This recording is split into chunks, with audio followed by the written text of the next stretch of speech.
பிரித்தானிய விமான பயணிகளுக்கு புதிய கட்டுப்பாடுகளை விதிப்பதற்கு பிரித்தானிய சிவில் விமான போக்குவரத்து ஆணையம் நடவடிக்கை எடுத்துள்ளது.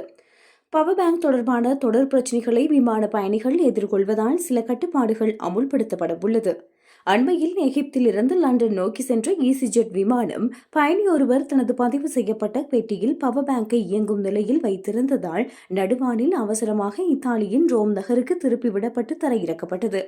பவர் பேங்கில் உள்ள லித்தியம் அயன் பேட்டரிகள் தெர்மல் ரன் அவே எனப்படும் ரசாயன எதிர்வினைக்கு உள்ளாகும் போது சுமார் 600 பாகை முதல் 1000 பாகை வரை கடுமையான வெப்பத்தை உருவாக்கி வெடிக்கும் அபாயம் கொண்டது. விமானத்தின் சரக்கு பகுதியில் தீப்பிடித்தால் அதை உடனடியாக கண்டறிந்து அணைப்பது கடினம் என்பதால் இந்த அவசர நடவடிக்கை எடுக்கப்பட்டது. ஸ்மார்ட் போன்களை விட பவர் பேங்குகள் தரம் குறைந்தவையாகவும் எளிதில் சேதமடையக்கூடியவையாகவும் இருப்பதால் அவை மிக விரைவாக வெப்பமடைகின்றன. சமீபத்தில் அட்லாண்டிக் பெருங்கடலுக்கு மேல் பறந்த KLM விமானத்திலும் பவர் பேங்க் ஒன்று தீப்பிடித்து பயணிகளிடையே பெரும் பீதியை ஏற்படுத்தியது குறிப்பிடத்தக்கது. இதையடுத்து பிரித்தானிய சிவில் விமான போக்குவரத்து ஆணையம் புதிய விதிகளை வெளியிட்டுள்ளது.